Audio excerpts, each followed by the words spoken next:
पाकिस्तान की जुनूब मगरबी सरहद पर कशीदगी के बावजूद रुपए की कदर बढ़ने का सिलसिला जारी है।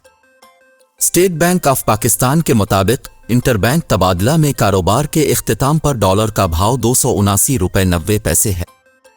इंटरबैंक तबादला में आज डॉलर का भाव 8 पैसे कम हुआ है।